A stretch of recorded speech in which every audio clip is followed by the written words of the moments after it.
Hello and welcome to Rajya Sabha Television. You're watching The Big Picture with me, Frank Rausen Pereira. Portuguese President is in India on a 4-day visit, and he met with the Prime Minister of India earlier in the day, and he also concluded a meeting with the President of India. Several agreements were signed between leaders of both the states, and there has been a range of areas where agreements have been signed between Prime Minister Narendra Modi and the Portuguese President Marcelo Rebelo de Sousa, and they also held extensive talks. The pacts provide for cooperation in areas of investment, transport, ports, culture, and industrial and intellectual property rights. Portugal is an important country for India in southern Europe, and bilateral ties have witnessed a steady progress in the last 15 years. In October 2005, Portugal extradited Abu Salem and Monica Bedi to face terror charges. Prime Minister Modi visited Portugal in June 2017, during which 11 agreements were signed, covering a large number of areas including space, avoidance of double taxation, nanotechnology, biotechnology, and higher education. Mr. Sousa arrived here on Thursday night on a 4-day visit, his first to India. The last visit by a Portuguese president to India was way back in 2007.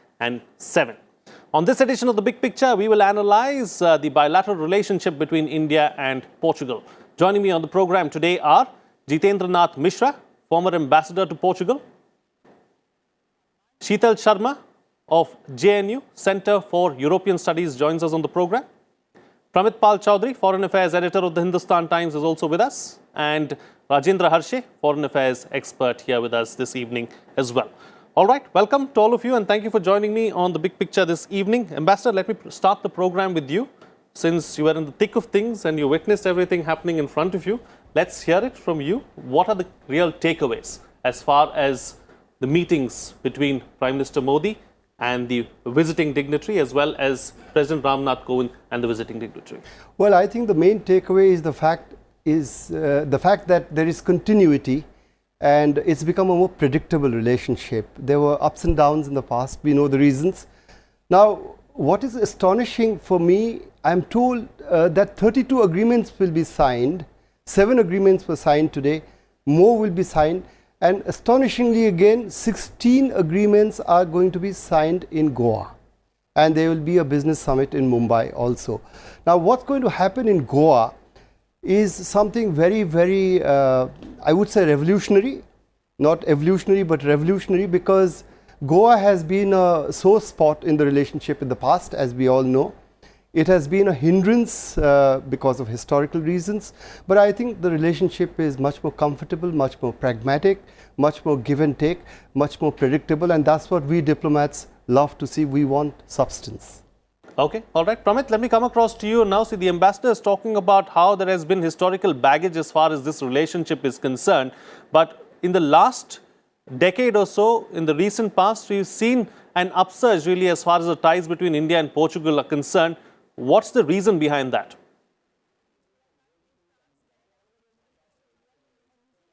I think a number of reasons. One is India's interest in developing a post-Brexit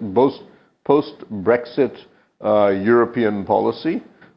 We've been noticing Britain slowly disconnecting itself from Europe, but the European Union is important to us, and so you've seen Modi visit a large number of European countries, much more so than most previous prime ministers did, including a Nordic summit. He's visited Spain, Italy, France, Germany, maybe visiting Central Europe at some point. But we've also not neglected smaller countries, and this includes Portugal. And we may point out that Portugal will hold the European Union presidency next year. So it will be a country that will be packing much more than its actual size in terms of its influence in Brussels. Second, Portugal is actually a remarkably politically stable country in Europe. Right now, very few European states, even especially the largest ones, actually have very clear political structures. Germany, for example, we have no idea who's going to replace Angela Merkel. France seems to be in a state of semi-civil war, and so on. Portugal, we've actually seen the Socialist Party of Prime Minister Costa come back to power with a stable majority. The economy of Portugal is actually doing much better than the rest of Europe at a time when Europe is teetering on recession or looking at 0% growth. Portugal is getting over 2% growth a year. So you have here a country that by European standards is both doing well economically and is politically stable. So it's a position, as the ambassador mentioned, in a position for us to actually carry out some at least medium to long-term relationship building. Okay. Finally, I'd just add, and it's a broader stretch, is that the so-called Lusophonian countries, Portuguese countries as a whole, you're seeing India actually, to some degree, independently developing a stronger relationship with them. Mozambique, for example, is now the largest recipient of Indian FDI and one of our biggest is emerging as one of our biggest energy partners in Africa. Angola, the second largest oil exporter in Africa, traditionally very close to China, under its new president has been reaching out to India and expressing an interest in closer relationships. And we've just seen the president of Brazil, Bolsonaro, become our Republic Day guest. And that's part of a larger sort of Latin American, but also reach out to middle powers like Brazil. So to some degree, you could almost say Portugal fits in very nicely into this set of relationships. Okay, all right. So since we're here then, Sheetal Sharma, let me bring you to the picture. So in a post-Brexit era, how important is it for India to engage with the rest of Europe and, more likely with countries like Portugal, whose economy is doing far better than some of the others in the EU? There are a couple of dimensions to it, Frank. Number one is that the India-EU statistics is certainly going to get changed after Brexit, because much of the business, trade, diaspora, tourism is related to UK. So when Brexit happens and UK moves out, the statistics is going to change. Number two, it is in the interest of both the European rest of the 27 member states as a multilateral organization and India to engage with each other without UK. Number three is that why Portugal particularly, why it is a happening economy, if you say that. Number one is that there is a shift in the focus of Indian foreign policy as well. It's not just now within the broad frameworks of alignment, non-alignment era, those days are gone. Now there is a focus on even the smaller countries, smaller in size, smaller in population, yet having one vote in the UN Security Council. We have to see that how many countries are there which are supporting our causes and which are recognizing with, and there is a convergence of ideas and similar interest and value system. Now what has happened in Portugal case that it is one of the PIGS countries. If you remember during 2007 and 8 recession, it went down, and then when it exited from IMF and EU framework, it bounced back. And that is why it has posted a very positive response about its economy, its growth and development, and it offers opportunity for India also to invest. The reason being that 75% of their economy is based on the service sector. Around 2% is on agriculture, fisheries and all those things. But 75% service sector scope gives India a lot of leverage to enter into that market and cash upon the kind of expertise that we have in the field of IT in the service sectors. And being part of almost 8 to 9 countries world over, particularly in Latin America, they have Portuguese as their official language. So can we see Portugal playing an important role in bridging the relationship between these countries as well? Once again, the shift in the focus on smaller country also is going to yield better dividends for us, because it's not just the case that we tend to look into the science and technology, defense, energy areas. There are a number of things which these smaller countries can also offer to us as a best practice model which we can learn from there.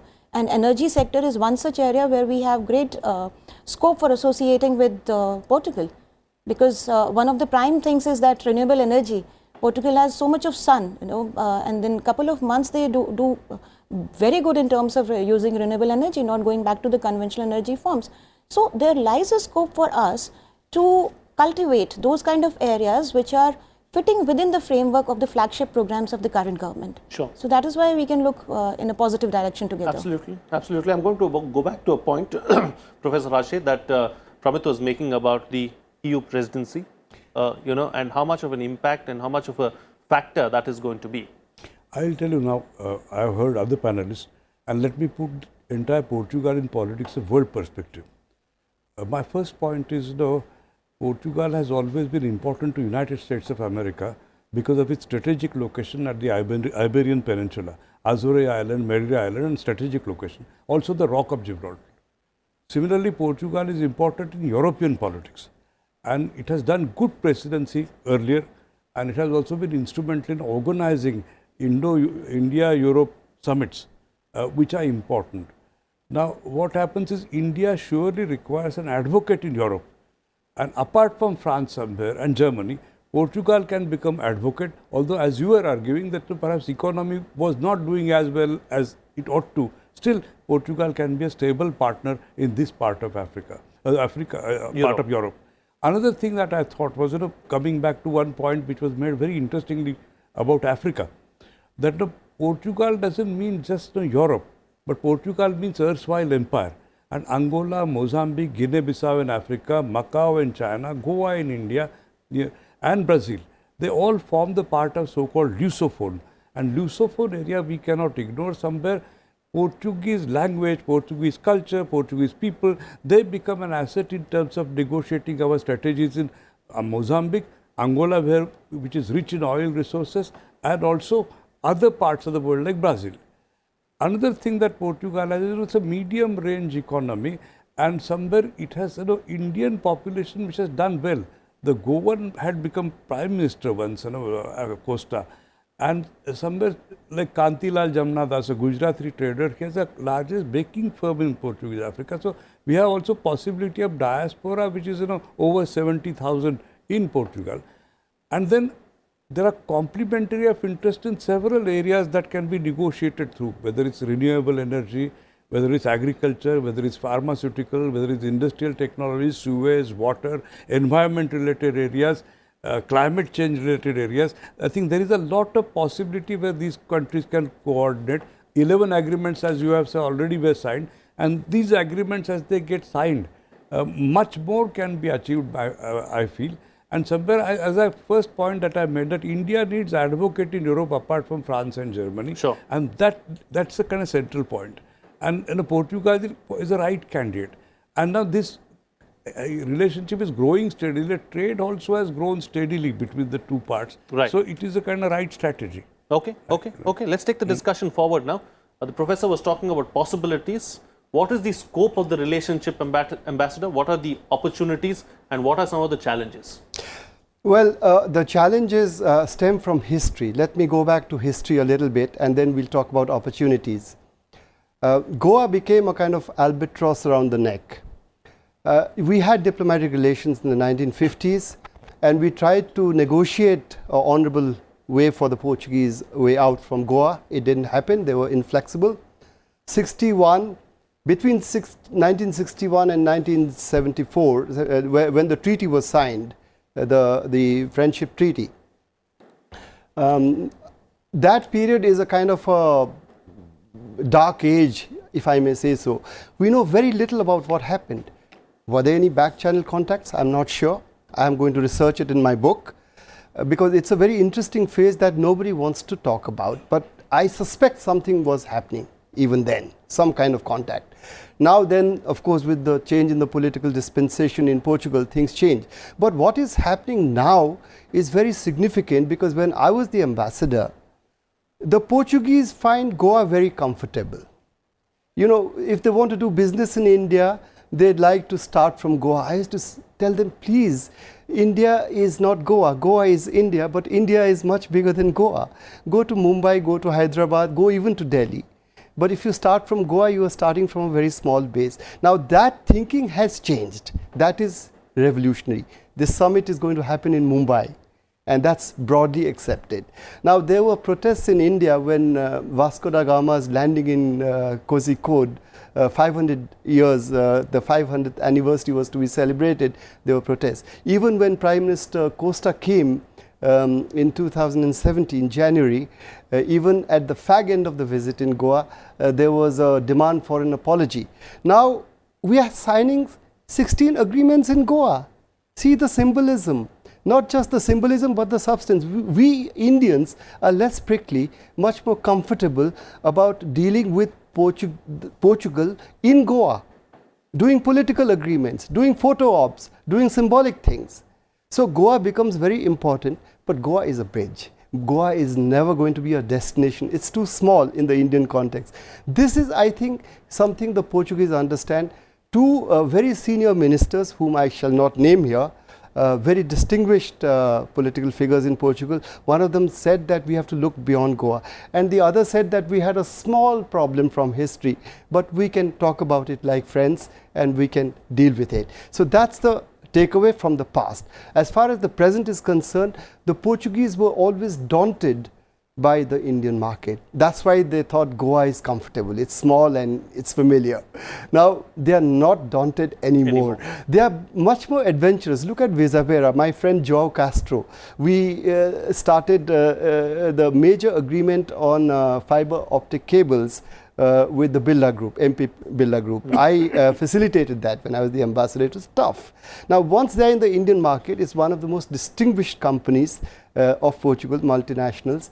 And they are looking at India. They've never been to Goa, really. They don't do any business in Goa. They do it in Orissa, in Jammu and Kashmir and other places. So this is the takeaway. And what you're seeing is a manifestation at the political level of these changes in perception, in change to a much more pragmatic, business-like, predictable relationship. Astonishing. 4 visits since 2017. 2 by the Portuguese Prime Minister, 1 by the Indian Prime Minister, and now by the President. And I hope very much it's going to be sustainable. Okay, all right, all right. You know, Pramit, let's talk about another aspect now, because a lot of stress and emphasis on this visit has been laid on science and technology, biotechnology and nanotechnology and so on and so forth. So, you know, we've seen in the past that several countries have been reluctant or hesitant to share cutting-edge technology with India or any of the other countries. How open do you think Portugal is going to be to share some of this cutting-edge technology?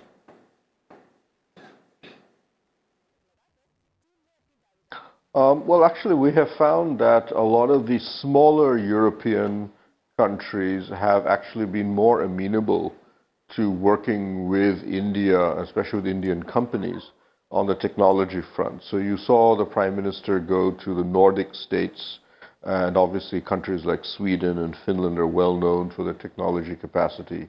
Ireland is a country we have a long software and pharma relationship. And I can see Portugal, as has been mentioned, there are areas in the biological sciences and biotechnology and in renewable energy where they are agreeable, where they have some capacities. In addition, it's important to realize that India doesn't always need the most advanced technologies. They're often very expensive. The IPR requirements are tight. And as you mentioned, the larger countries tend to be much more possessive about these. But if you're a smaller company and you see the possibility of being able to expand or multiply your smaller IPR capacity in a market as big as India, or work in conjunction with an Indian company, it's often worth it for you to be a lot more generous on the IPR. i.e., the Indian company gives me market share and gives me a distribution structure, and in return I compensate by giving some more of the IPR, and the deal works out more nicely for a lot of these countries. Another country we work very closely with, for example, that's also very small, is Israel. But it's a technological powerhouse, and we use it in defense, water, and so on, despite its small size. So it's an important. So we're now looking at a lot of these smaller countries as being an area for India to get some technological leverage in a way that we didn't before. Right. And the political activity of building the political bridge is in many ways a first step to giving confidence for both companies in both countries to start working with each other, and I presume that's one of the ideas that we are hoping to see develop between India and Portugal. Okay, all right, Sheetal. So, are there any areas of the bilateral relationship that need special attention, do you think? Yes, in fact, all the areas we have been talking about trade and technology, but look at the quantum of the business that's happening. It's not even as impressive as it could have been. So far the potential of exploiting the trade relations or bilateral relations is underutilized. What we have to see, not just science, technology, but other areas as well. Because as Ambassador was mentioning about, the comfort zone lies in Goa because of cultural affinity and the long historical connect they have. Similarly, we have with UK. Why there is so much of diaspora there, why is there so much of business there? Sometimes people say that UK is window for India for other European countries. So we have to invest into something, not just the concrete areas and thinking about science, energy, technology only, but people to people contact as well. And this would happen only if in case we are able to focus upon areas which connects youth or higher education or exchanges. Although of course the population is too small as compared to India, it's hardly 1 crore, 1.03 crores, something like that. So how do you see that, where do we make our place in the minds of people in Portugal?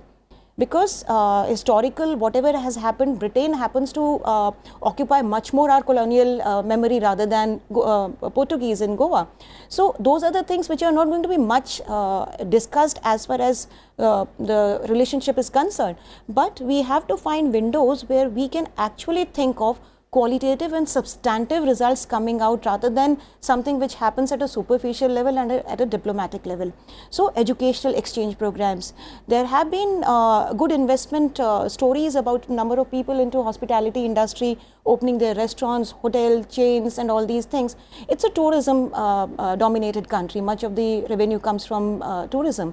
At the same time, we have a capacity to also invest into those areas where they can also harness some of the benefits that our investment can make there. Right now, the trade comes almost 80th in the rank with India, and it's hovering around 924 million US dollar only. Right. And in fact, from 2008, there was a sharp dip in the statistics, almost -15, -16% for continuous 3-4 years. And then it bounced back because of the recovery of the economy later on.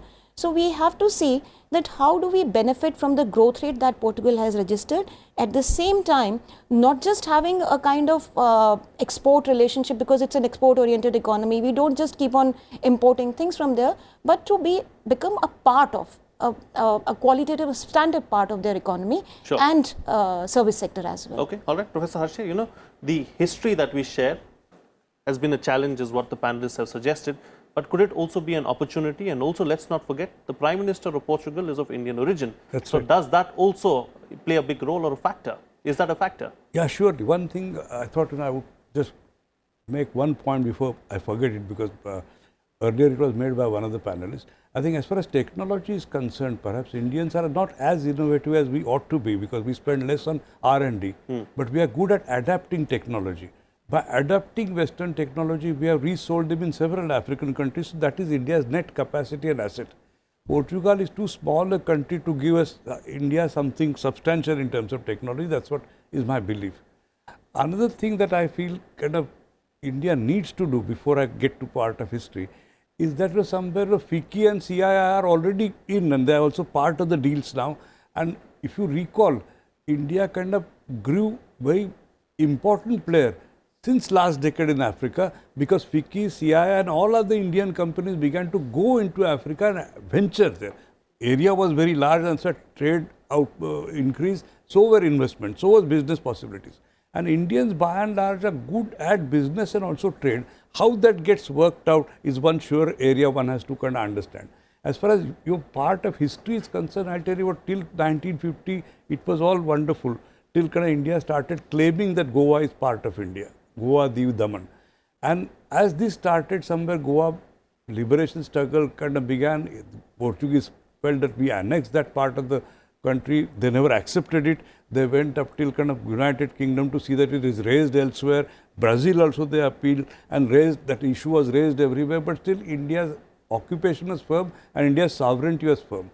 Now, as the ambassador was arguing, Goa is important land, perhaps they are nostalgic about it, but they have to kind of stir into Mumbai, stir into Delhi, Calcutta, because India is too huge a market, too large a market. And for India, it's necessary to group up so many smaller countries of European Union, because Europe is on your side. Suppose India makes a plea to kind of get into United Nations Security Council. Right. Another important point which was not made earlier, which I want to make it emphatically, that Portugal and India both have been consistently opposing radicalization and terror. Right. And this opposition to terror is a very major common point, and India needs Portugal in this context, and also entire Europe. India needs. Already India-Europe dialogues have kind of brought it on the agenda, on the table. So opposing terrorism is very important as far as India is concerned, because India is facing threat around itself all along. Right. And that's where Portugal can come, and also possible membership of Security Council if you want to democratize the functioning of the United Nations. Okay. These are important points, I feel. Okay, all right. Quick closing comments now from all my guests. I've got 2 minutes left on the program, so I'm going to ask you to be very brief. What's the best way forward, and how do we take the relationship up a notch and to the next level, starting first with you, Ambassador? The best way forward is to be completely pragmatic about the relationship and forget about the ideological and historical baggage from history, and take small steps. We have to remember in India that Portugal is not a huge market for us. Right. And Portuguese also are always reminded about the size of India. So these are going to be challenges. The psychological and the conceptual breakthrough has happened. Now the real breakthrough on the ground has to happen. Sure. Now you mentioned about the diaspora. What I want to emphasize is that the Prime Minister, who never spoke about his Indian origins when he was the mayor of Lisbon, absolutely never. After he got elected, he was waving his PIO card in the Pravasi Bharatiya Divas summit when he was there. He's very comfortable with that. And of course, this also fits very well into our strategy, our government strategy of leveraging the diaspora for the development of India. Right, so sure. that's the way forward. Okay, all right. Pramit, quick closing comment? Yeah, just saying that the trade and investment relationship is what needs to be built up because we need a stronger economic thing. And I'd also incorporate tourism. Indians are now increasingly major travelers overseas, and Portugal, I think, is actually is a underreported tourist destination that Indians should consider. And once that starts to take off, I think a lot of other things will automatically come into play. Okay, all right. Sheetal? It's not just pragmatic, we have to be strategic as well, because we have to see that how many, not just big friends we have smaller number of people, those who align with our interest, not just interest in trade, but in terms of geopolitics, in terms of the way China is moving into the smaller parts of the Latin American, African areas. So we have to move strategically in order to counter that also. Right. And forthcoming with smaller nations so that it gives them confidence with Indian economy, with Indian society. At the same time, we have large number of people with converging interests. Absolutely. And Professor Harshay, close the show for us with your concluding I remarks. feel that one has to kind of go back to archive, bring back some of those facts which bind Portugal and India in so many ways, revive Portuguese language and culture here in somewhere and understand them further, and let's see India centers operate in Portugal, and then kind of work out our geostrategic interest as well as general pragmatic interest in world politics to kind of see how we can complement each other in several domains. Right. So cooperation grows. Okay, all right. On that note, then we'll call it a wrap on this edition of The Big Picture. Thank you to all my guests for joining me on the program and putting things into perspective for us. That's it from me. See you again next time.